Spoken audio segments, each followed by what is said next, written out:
Hello guys, gandang umaga. May ginagawa tayo dito guys, no. May nikiusap sa atin na gawan ko daw siya ng ano, nag-uumpisa siya sa ano, no. Tayo yung magtayo siya ng isang ano, bulkitan. Low budget siya, kaya nakiusap siya sa atin na gawan ko daw siya ng compressor. Ito guys, no. Pang low budget talaga to. Ito nakuha lang namin dito sa ano, sa scrapan ang tangki na to. Bago ito, scrap lang din yan. Yan, lahat yan, halos scrap lang din. Okay na yan guys, no?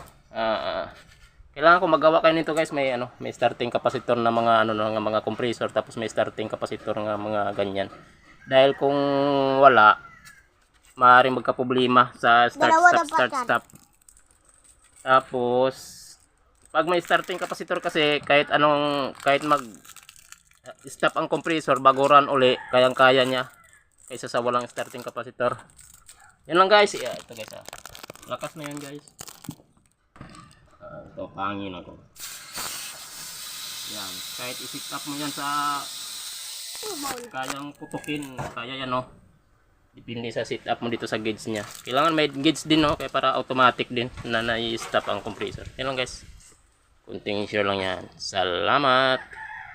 Para sa mga low budget, yan, naglagay na rin ako ng filter sa dalawang sanction niya para wala siyang masigop na ano, mabuhangin o likabok. Yan guys.